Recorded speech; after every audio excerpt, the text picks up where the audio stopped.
Paz do Senhor, meus irmãos. Meu nome é Ismael e este é o vídeo de número 5 do canal Retornando às Escrituras. Hoje nós vamos dar continuidade, aos requisitos do estudo do livro de Apocalipse, estudando o capítulo 9 de Daniel. Então, se você ainda não assistiu os vídeos anteriores, referente ao capítulos 2, 7 e 8 de Daniel, eu aconselho que você dê uma olhadinha antes, de poder iniciar este vídeo para poder ajudar no seu entendimento. Então, hoje nós vamos estudar, então, o capítulo 9 de Daniel, dando continuidade aos nossos estudos. Então, antes de entrar no capítulo 9, irmãos, eu vou aqui dar uma lida no capítulo 8 de Daniel, versículo 26, que diz assim: se você está com a sua Bíblia aí, abre com a gente para poder nos estar acompanhando com a gente esse estudo. Daniel 8:26 diz assim: a visão da tarde e da manhã foi dita, é verdadeira. Tu, porém, preserva a visão, porque se refere a dias ainda muito distantes. 27. E eu, Daniel, enfraqueci e estive enfermo alguns dias. Então me levantei e tratei dos negócios do rei. Espantava-me com a visão e não havia quem entendesse. Então a gente percebe aqui que chegando no final do capítulo 8, Daniel ainda não tinha entendido a visão, do capítulo 8. E aí a gente vai ver que que Deus então explica Daniel capítulo 8 através do capítulo 9. O capítulo 9 é uma explicação de Daniel capítulo 8. Só que a gente vai ver depois que chegando no final do capítulo 9, Daniel ainda não vai entender completamente a questão das 70 semanas. E aí, Deus então explica, no capítulo 10 de Daniel, ele veio explicar então a questão das 70 semanas e a questão também das 2.300 tardes e manhãs que Daniel não tinha entendido. Porque, irmãos, para Daniel era realmente difícil, entender. Primeiro porque ele estava inserido, no Império Babilônico. E as informações que ele estava recebendo, a própria palavra diz aqui, que se refere a dias muito distantes.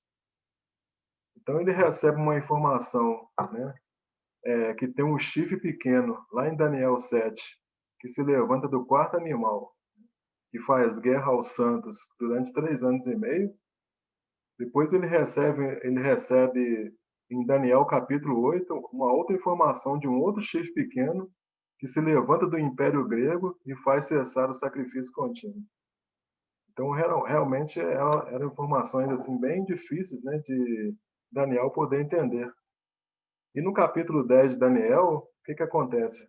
O anjo Gabriel ele veio para explicar a Daniel todos os detalhes, a respeito das 70 semanas e a respeito das 2.300 tardes e manhã. Só que o anjo da Pérsia, ele barra o anjo Gabriel, não deixa o anjo Gabriel trazer a resposta. E só depois de 21 dias foi que o arcanjo Miguel ajudou o anjo Gabriel, e assim o anjo Gabriel pôde trazer a resposta para Daniel. Lá em Daniel capítulo 10, versículo 14, diz assim: agora vim para fazer-te entender o que há de suceder ao teu povo nos últimos dias, porque a visão se refere a dias ainda distantes. Então a gente percebe aqui que a informação que Daniel estava recebendo, era informação para dias muito distantes, ou seja, não era uma informação fácil para Daniel entender. E retornando aqui no capítulo 9 de Daniel, ou seja, dando início, na realidade, o capítulo 9 de Daniel, no versículo 23, nós temos o seguinte: no princípio das tuas súplicas, saiu a ordem e eu vim para tu declarar, porque és muito amado. Considera, pois, a palavra e entende a visão. Qual a visão que Deus está falando aqui? É a visão do capítulo 8, que Daniel não tinha entendido. E nós vemos aqui no capítulo 9, né, que Daniel ele foi orar, né, porque ele não tinha entendido a visão do capítulo 8. E Daniel, ainda estando falando com o Senhor, ele não tinha terminado a oração, quando o anjo Gabriel já estava com a resposta, né, para dar a Daniel. Então, nós vamos ver que no capítulo 9, o anjo ele traz a explicação das 2.300 tardes e manhãs, só que ele não dá uma explicação clara, né, dessas 2.300 tardes e manhãs. O anjo Gabriel ele explica essa questão através de 70 semanas. Só que o que o anjo Gabriel faz? Ele amplia essa explicação. Ele, ele informa muito mais coisas, né, nesse capítulo 9. E por que a gente fica imaginando, né? Por que Deus está fazendo desta maneira com Daniel? Exatamente porque, na realidade, Deus queria que nós, povo dessa dispensação, dessa época, pudesse entender e pudesse estudar. Porque no caso de Daniel, Daniel estava inserido no Império Babilônico, ou seja, ele estava na cabeça da estátua. Nós já estamos nos pés da estátua.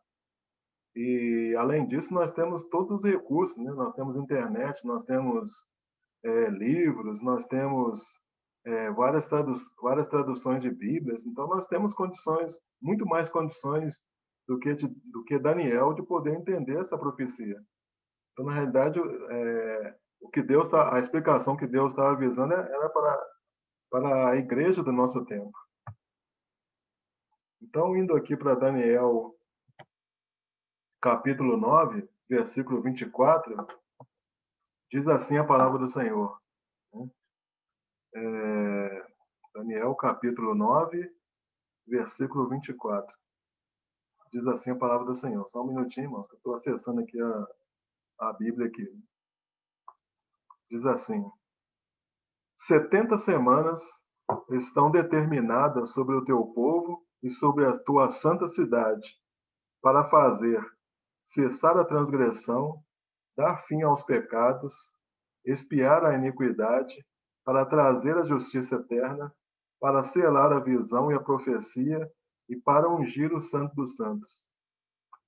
Então, irmãos, o que está dizendo nesse versículo? Está dizendo nesse versículo que no final das 70 semanas, 7 coisas deveriam acontecer, né? 7 coisas que a gente chama de 7 maravilhas ou 7 bênçãos. Então, 7 coisas deveriam acontecer no final das 70 semanas. Fazer cessar a transgressão, dar fim aos pecados, expiar a iniquidade, trazer a justiça eterna, selar a visão e a profecia e ungir o Santo dos Santos. Então, indo para a primeira aqui, bênção, né? Fazer cessar a transgressão.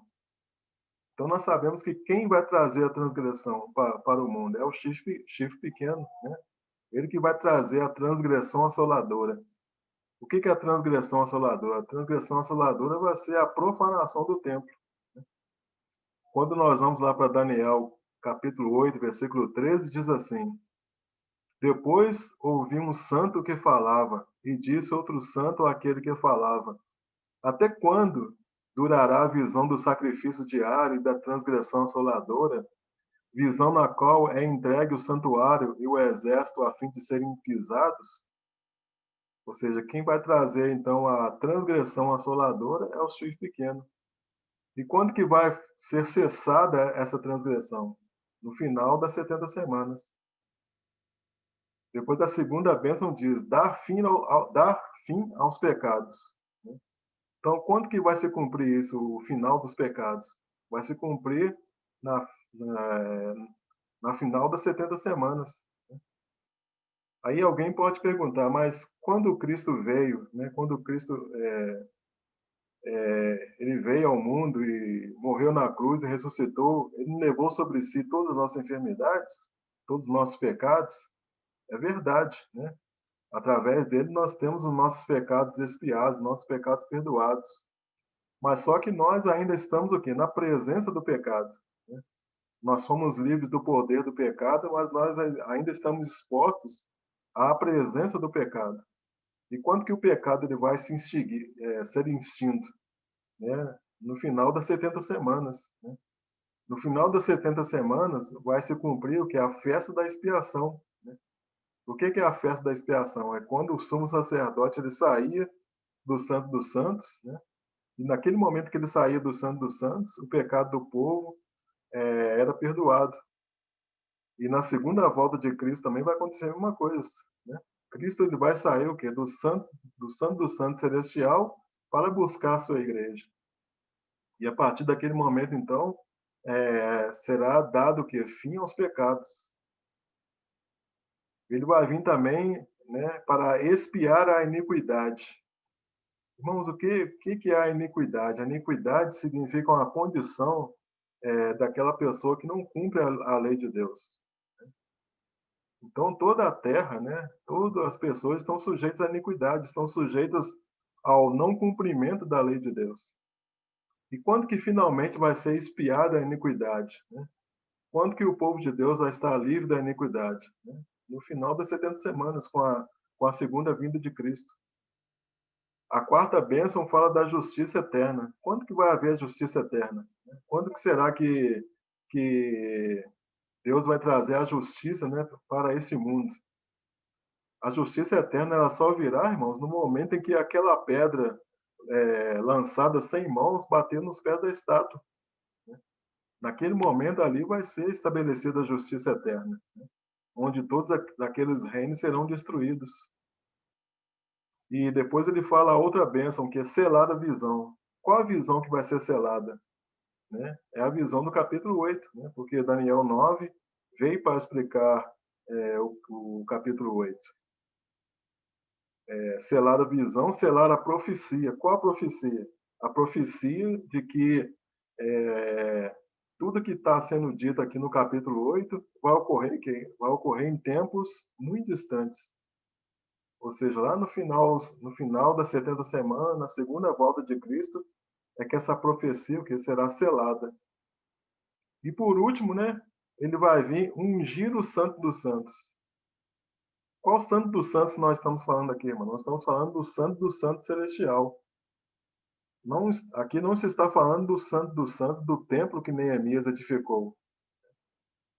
Os irmãos vão entender mais tarde, né, essa questão do templo de Neemias, nós vamos estar mencionando daqui a pouco. Mas aqui não está falando do templo de Neemias, está falando do Santo Celestial. E nós sabemos que no Antigo Testamento, né, o santuário ele era ungido com óleo e com sangue. Ou seja, né, esse era o ritual lá no templo do Antigo Testamento.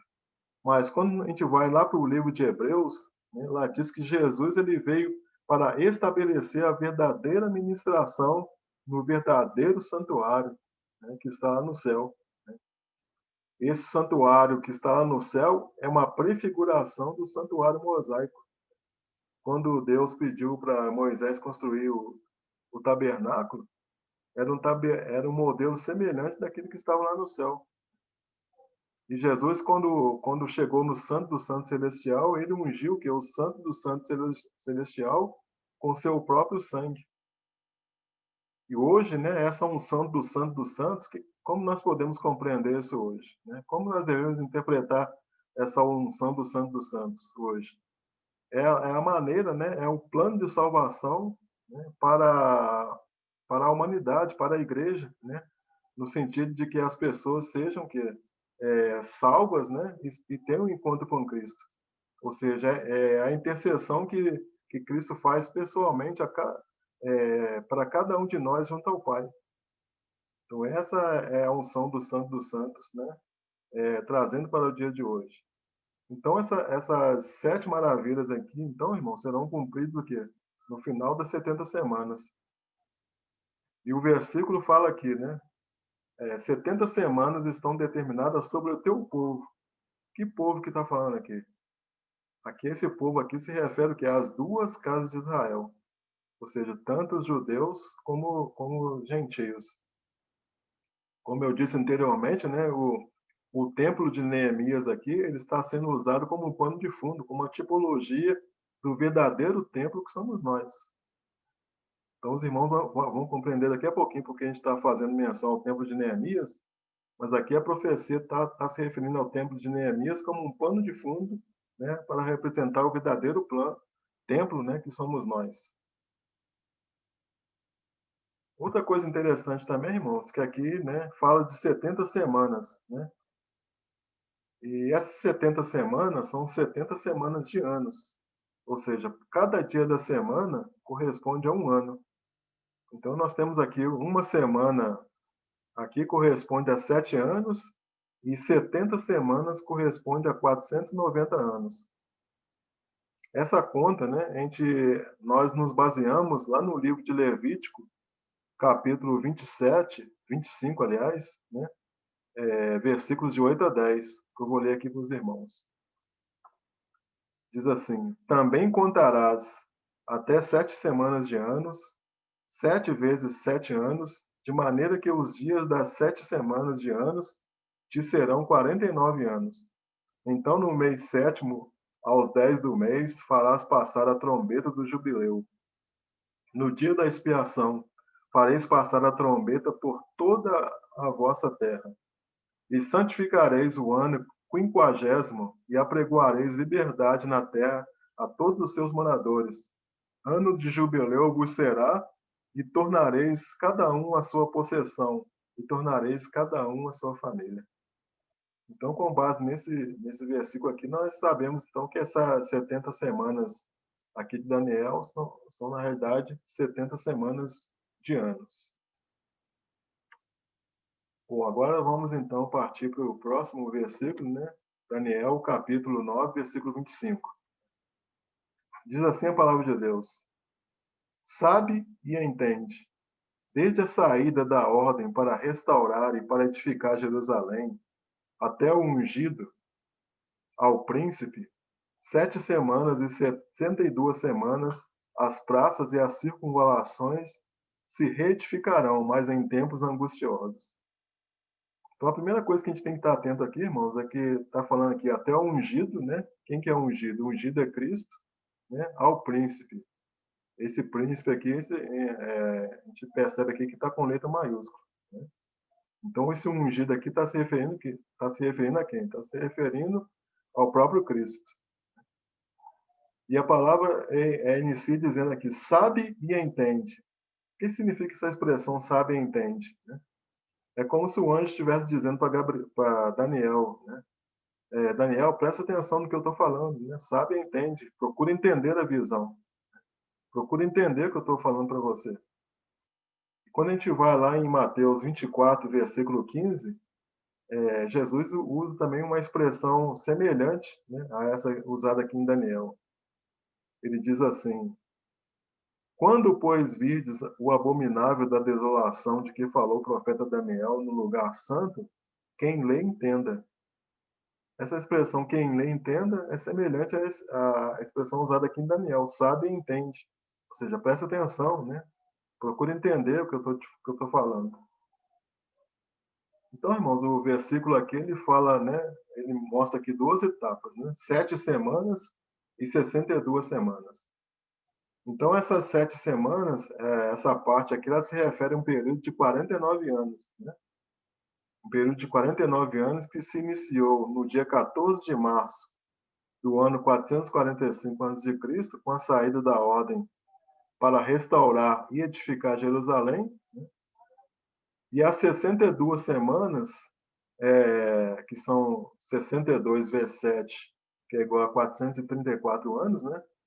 Aqui fala a respeito do período que iniciou com a inauguração de Jerusalém, ou seja, do templo, né, de Neemias, que foi construído, né, de Jerusalém, da reconstrução de Jerusalém, e se estendeu até por volta do ano 30. Então, esse é o período então que menciona aqui no versículo, né, das 7 semanas e 62 semanas. Outra coisa importante nós temos que saber também é qual decreto que iniciou as 70 semanas, né? Porque aqui no versículo fala, né, sabe e entende desde a saída da ordem para restaurar. Então, ou seja, existiu uma ordem, né, para restaurar e para edificar Jerusalém. Então, a Bíblia ela menciona 4 decretos.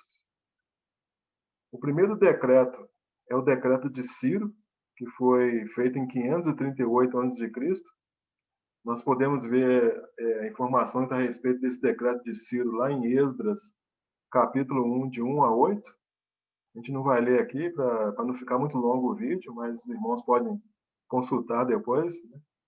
Também em Esdras, capítulo 5, de 13 a 14, e 2 Crônicas, capítulo 36, de 22 a 23.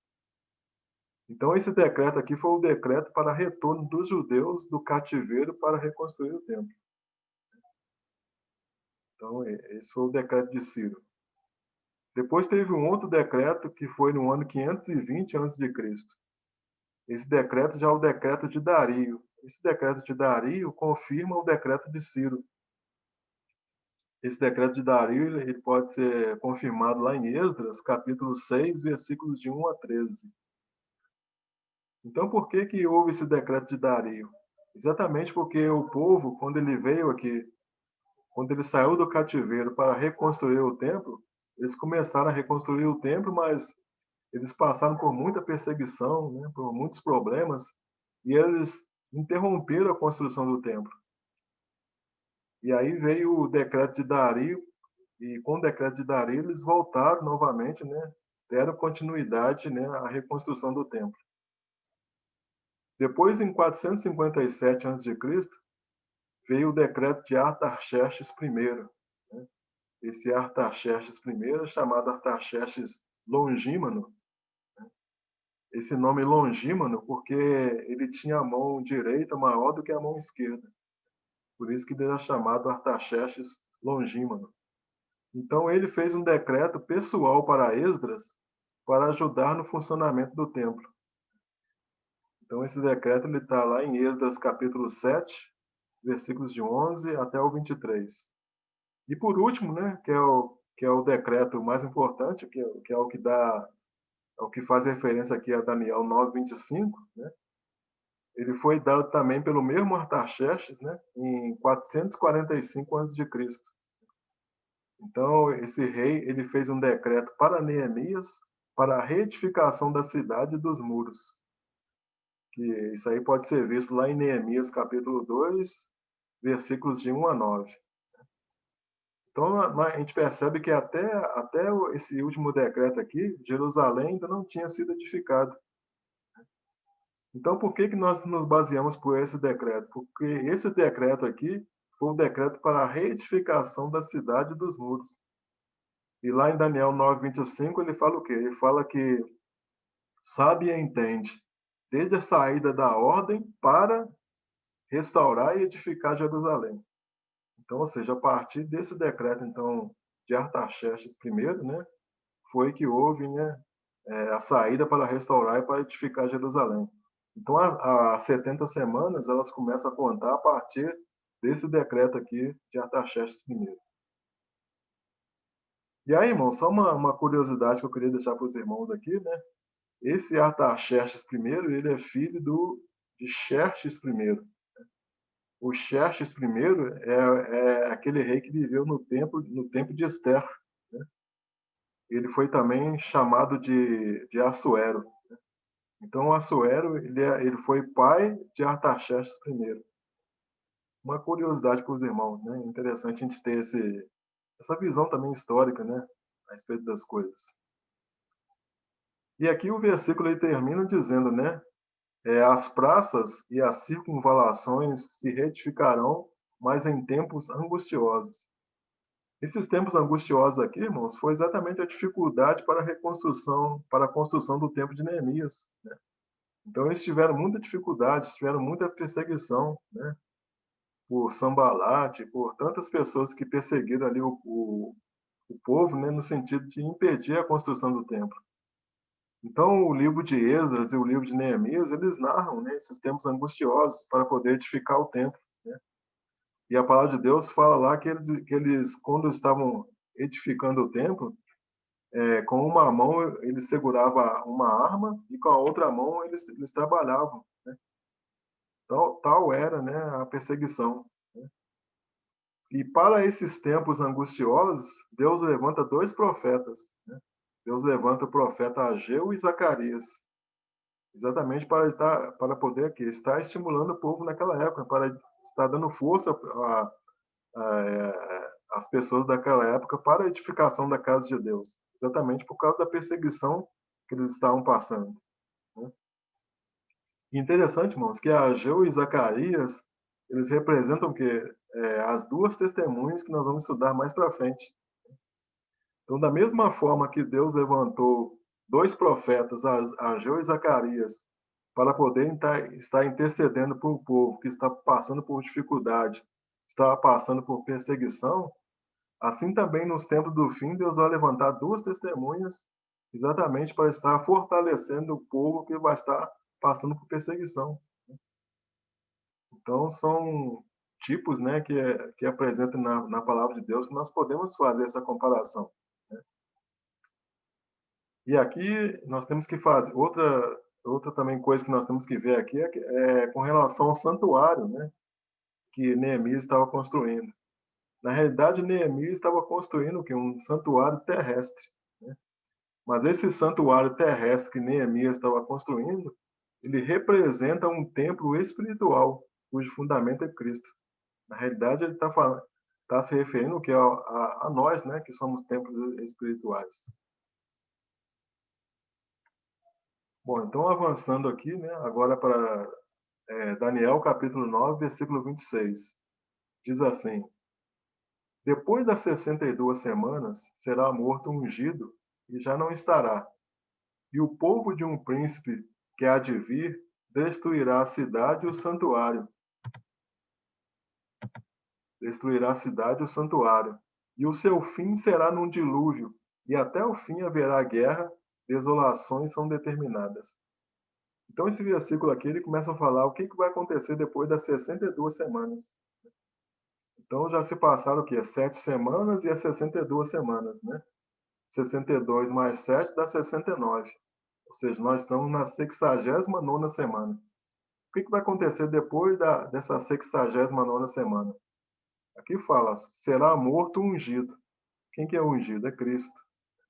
Então, será morto o ungido e já não estará. Ou seja, né, o ungido ele vai ressuscitar. Depois ele traz outras informações. Ele diz aqui, ó, o povo de um príncipe que há de vir destruirá a cidade. E aqui é uma questão que muitas pessoas elas fazem confusão, né? Porque nessa questão aqui das 70 semanas de Daniel, irmãos, a gente sabe que tem muitas, vamos dizer assim, interpretações, né, com relação a esse período das 70 semanas. Eu estou trazendo aqui para os irmãos uma interpretação que para mim faz sentido, que eu julgo correto.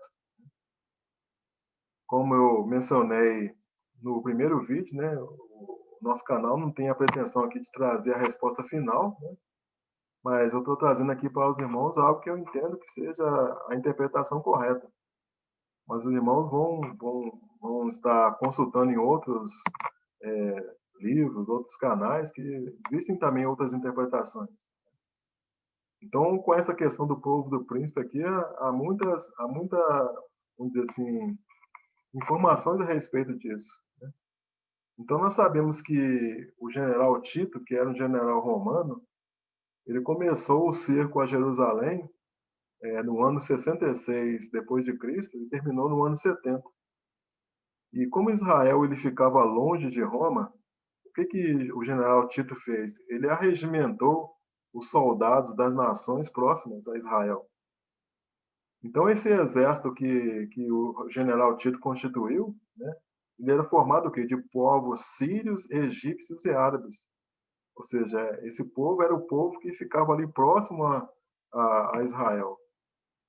Então, quando fala assim, o povo de um príncipe que há de vir destruirá a cidade, né, não está falando de um povo romano, né? O exército era romano, mas o povo do exército não era romano. O povo do exército, eles eram sírios, egípcios e árabes.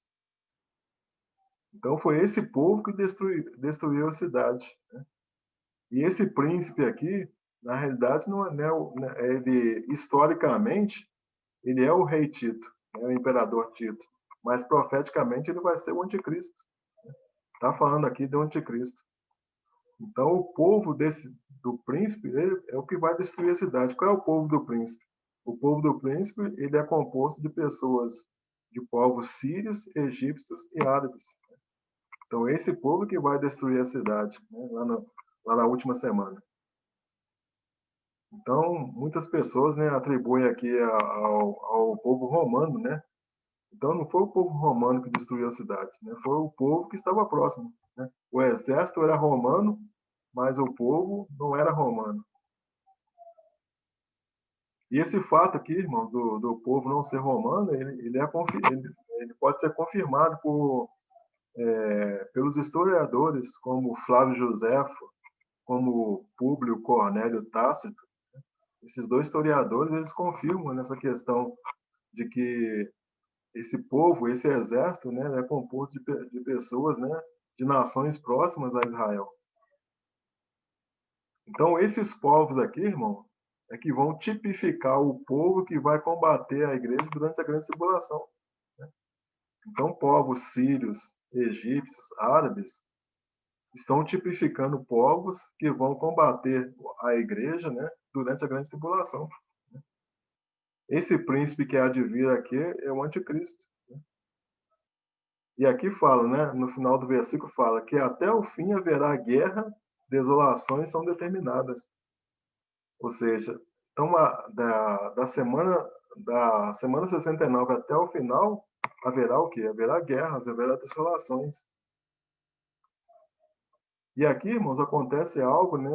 O que acontece na semana 69? Existe aqui um intervalo, né? Existe um intervalo entre a semana 69 e a semana 70.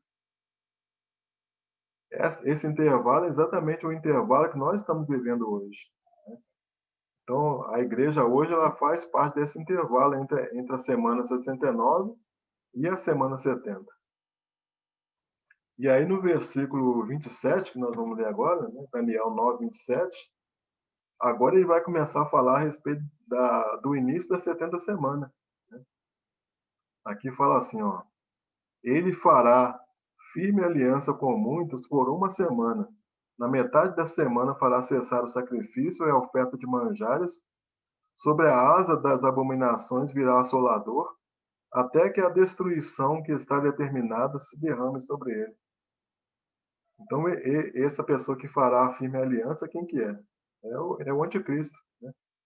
Ou seja, o anticristo já surgiu? Não. Né? Por que o anticristo ainda não surgiu? Porque nós estamos exatamente nesse intervalo entre a 69ª semana e a semana 70, né? E a 70ª semana. Então, o anticristo ainda não surgiu. Né? Então, quando ele surgir, o que vai acontecer? Ele fará firme aliança com muitos. Né? Essa aliança será com quem? Essa aliança será feita com os 10 chifres, né? Ou com os 10 dedos da estátua, ou seja, são aqueles 10 países que vão compor o reinado do anticristo. Lá em Daniel, capítulo 7, versículo 7, diz assim: Depois disto, eu continuava olhando nas visões da noite, e eis aqui o quarto animal terrível, espantoso e sobremodo forte, o qual tinha grandes dentes de ferro. Ele devorava e fazia em pedaços e pisava aos pés o que sobejava. Era diferente de todos os animais que apareceram antes dele e tinha 10 chifres. Estando eu a observar os chifres, eis que entre eles subiu outro pequeno, diante do qual 3 dos primeiros chifres foram arrancados. E eis aqui nesse chifre havia olhos, como os de homem, e uma boca que falava com insolência. Então aqui, irmãos, está falando o quê? Que 3 chifres serão quebrados. Né? Mas só que antes deles serem quebrados, eles estavam unidos. Né? Então o que vai acontecer aqui? O anticristo, então, ele vai ser aceito inicialmente por 7 reis. Ou seja, daqueles 10 reis que vão se unir ao anticristo, ele vai ser aceito inicialmente por 7 reis. Mas 3 reis não vão aceitá-lo. E esses 3 chifres serão arrancados. Ou seja, o anticristo, então, ele vai fazer guerra contra esses 3 chifres. Né? E essa guerra aqui contra esses 3 chifres é exatamente a guerra que vai ser feita entre o reino do norte e o reino do sul. Né? que nós mencionamos até no vídeo anterior, né? Que a gente acredita, né, que os estudiosos acreditam que seja uma batalha entre a Turquia e o Egito, né? A Turquia representando o Reino do Norte e o Egito representando o Reino do Sul. Né? E ele vai dominar o Reino do Sul. Né? Então, mas esses três países eles não vão deixar de existir. Né? Depois eles vão fazer parte dos 10. Né? Depois dessa guerra, eles vão entrar em acordo novamente. Então, quando aqui em Daniel 9:27 diz assim, que ele fará firme aliança com muitos por uma semana, ou seja, essa guerra aqui já aconteceu, né? Essa guerra com os três chifres já aconteceu, e eles voltaram a fazer acordo novamente. Né? E a partir desse momento aqui se inicia, né, a 70ª semana. Então, fala aqui no versículo aqui que o chifre pequeno fará cessar o sacrifício contínuo e a oferta de manjares. Esse sacrifício contínuo e a oferta de manjares, irmãos, é exatamente aquele sacrifício feito nas tardes e manhãs. Né? São aquelas 2.300 tardes e manhãs que nós mencionamos lá em Daniel capítulo 8. Então, quando em Daniel capítulo 8 ele fala que Antíoco Epífanes fará cessar o sacrifício contínuo por 2.300 tardes e manhãs, então o importante dessa profecia aqui, irmãos, não é a quantidade, né, de sacrifício em nenhum tempo, mas é o ato, né? Porque Antíoco Epífanes ele representa quem? Ele representa o anticristo. Né? E aqui no capítulo, nesse versículo tá falando o quê? Que ele fará cessar o sacrifício contínuo e a oferta de manjares. Então, o importante daquela profecia não é a quantidade nem o tempo que ela foi realizada. Né? Então, historicamente, nós estudamos no vídeo anterior a questão das 2.300 tardes de manhãs. E nós falamos lá que aquela profecia se encaixa aqui na metade da última semana. Por quê? Porque aqui que vai ser o anticristo fará cessar o sacrifício contínuo e a oferta de manjares. E aí nós mencionamos lá no vídeo passado, né, e até é interessante essa questão histórica, né? Nós mencionamos no vídeo passado que o sacerdote Matatias, ele iniciou uma revolta, né, contra as ações de Antíoco Epífanes. Essa revolta foi iniciada por ele, depois foi continuada por seu filho Judas Macabeus. Né? E Matatias, ele não era um sacerdote da ordem de Arão, mas ele era sacerdote. Mas a família dos Macabeus, né, ela ajudou de uma certa forma com esse ato. A família dos Macabeus ajudou de uma certa forma no fortalecimento dos fariseus e dos saduceus que existiam naquela época. Porque o que acontece, irmão? Israel, ele tinha saído do cativeiro babilônico. Aí Israel começa a perceber que eles saíram no cativeiro babilônico, mas agora eles estão em outro cativeiro, né? No cativeiro grego. Só que agora eles não querem mais aceitar essa condição de serem ainda cativos. Por isso se levanta, né? Matatias, se levanta Judas Macabeu, exatamente por isso. E aí, irmãos, como é importante o estudo histórico, né? A gente vai ver mais tarde, né? A gente vai ver mais tarde duas coisas. Primeiro, né? A força que os fariseus e os saduceus tinham na época de Jesus. Né? Por que eles tinham tanta força? Por que eles tinham tanta influência? Exatamente porque eles foram fortalecidos aqui nessa época. Né? Porque na época de Jesus já era o Império Romano. Né? O Império Romano veio depois do grego. E nessa época aqui eles já estavam fortalecidos. E o interessante é que o que aconteceu, né? O povo judeu passou a ser escravizados pelo povo romano. E o que o povo romano queria? O povo romano queria ser liberto agora aliás, o povo judeu queria ser liberto o quê? Do povo romano. Né? Então eles esperavam o quê? Que Jesus fosse o grande libertador do povo do jugo romano. Então, por isso que eles não conseguiram aceitar a Jesus como um Cristo, como um Salvador. Eles viam na figura de Cristo a figura de um libertador. exatamente porque eles não queriam fazer parte do jogo romano. Então a gente vê aqui a importância, né, da questão dessa avaliação do estudo histórico, né? Então, irmãos, essa profecia então das 2.300 tardes e manhãs, né, elas se encaixam na metade da última semana de Daniel, né? Quem é o assolador aqui nesse caso? É o chifre pequeno. Ele que é o assolador. Então, a figura de Antíoco Epífanes é só uma figura. Na realidade, o assolador aqui é o anticristo. Outro assunto também que é importante a gente mencionar, né, é a questão do acordo de paz, né, entre Israel e Palestina, que muitas pessoas falam, né, se baseiam nesse versículo para dizer que o anticristo fará um acordo de paz. A gente vê aqui que por essa passagem aqui, irmãos, essa passagem aqui não dá nenhuma base, né, para dizer que o anticristo fará um acordo de paz, né? Aqui está dizendo que ele fará firme aliança com muitos, né? Ou seja, vai fazer uma aliança com aquelas 10 nações. Não está falando que ele vai fazer uma aliança de paz. Isso não quer dizer que o anticristo não possa fazer uma aliança de paz entre Israel e Palestina.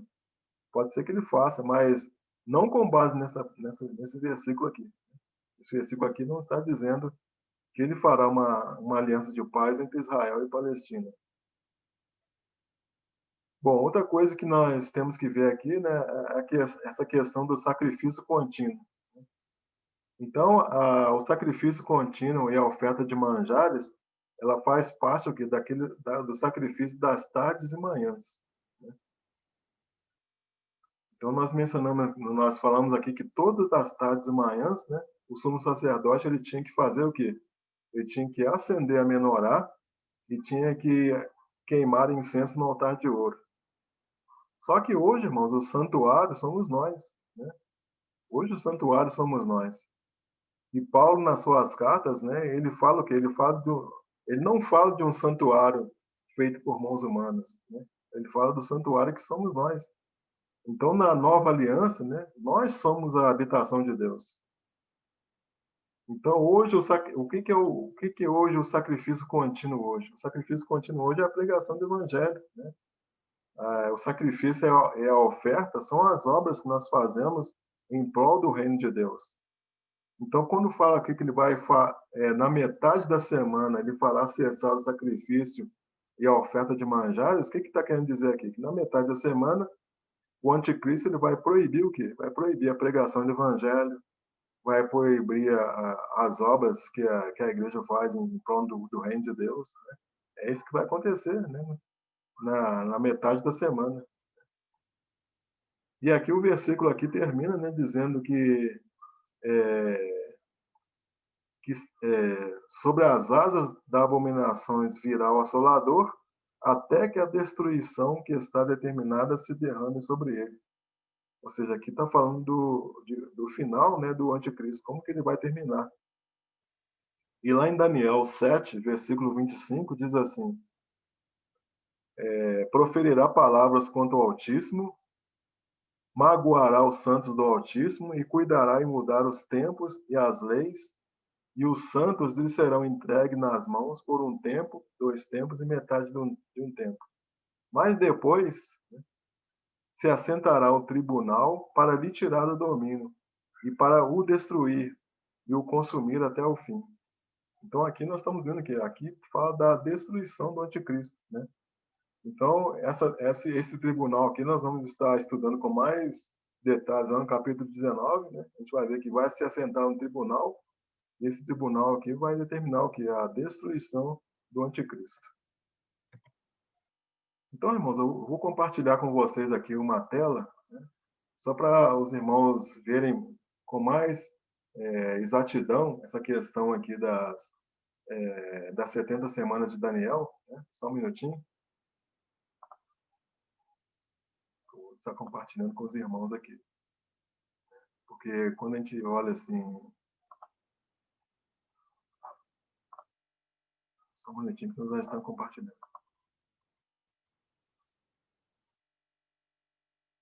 Estou compartilhando com os irmãos aqui. Então tá aqui, irmãos, né? Então aqui fala das 7 semanas, né? O ponto de partida, né, é o decreto, né, para reedificar Jerusalém, que nós vimos lá que é o decreto de Artaxerxes I, né, no ano de 445, né? Então, então são aqui as 7 semanas, depois tem aqui as 62 semanas, né? E aqui nós chegamos na 69ª semana, né? Aqui vai ser morto o Messias e o Messias vai ressuscitar. E aqui nós estamos o quê? Nós estamos no período, né? No período da igreja, né? Ou seja, nós estamos aqui na plenitude dos gentios, né? O que é a plenitude dos gentios? A plenitude dos gentios é o trabalho, né, que Cristo está fazendo no sentido de que os gentios, né, tenham também a oportunidade de salvação, né? É um trabalho que Cristo está fazendo nos nossos corações. Então nós já passamos, né, lembrando aqui a questão das festas, né? Nós já passamos pela Páscoa, né? Pelos Asmos, pelo meio Pentecostes, né? Ou seja, já se passaram quase 2000 anos. Nós estamos aqui nesse período ainda. E aqui então começa o que? A última semana de Daniel, né? Então, na metade da última semana, o que vai acontecer? Vai acontecer o meio Pentecostes e as trombetas, né? Então, aqui surge, né? O anticristo ele surge aqui no início da semana, né? Ele vai fazer um acordo com muitos por uma semana, né? Na metade da semana, né? Ele faz cessar o que? O sacrifício contínuo e a oferta de manjares. Ou seja, nesse período aqui, na metade da semana, né? Começa o que? A perseguição aos cristãos, a perseguição à igreja. Ou seja, vai ser proibida, né? O quê? A pregação do evangelho e a obra de Deus. E aqui, exatamente nesse período aqui, né, na metade da última semana, vai acontecer o que nós chamamos de tempo dos gentios. O que é o tempo dos gentios? É o tempo em que o templo ele será pisado, né? A palavra diz que o templo ele será pisado por 42 meses, né? Exatamente aqui o tempo dos gentios. E terminada aqui então as 70 semanas, né?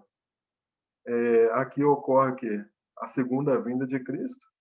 E por último vem aqui a festa dos tabernáculos, que é o início do milênio, e das bodas do Cordeiro.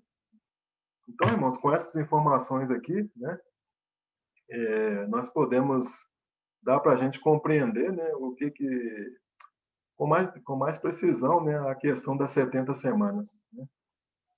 Então, irmãos, a gente encerra então aqui este vídeo, né? Espero que os irmãos tenham entendido nessa questão das 70 semanas de Daniel, né? Qualquer dúvida que os irmãos tiverem, né, podem escrever lá nos comentários que a gente vai estar respondendo. E se você gostou desse vídeo, eu peço que você deixe aí o seu like, né? E faça também seus comentários a respeito desse vídeo, né? Agradeço a você por ter assistido esse vídeo até o final e eu vejo você aí nos próximos vídeos, né? Nós vamos estar estudando o capítulo 11 de Daniel. Amém, irmãos? Então fiquem todos aí na paz do Senhor Jesus Cristo. Amém? Glória a Deus.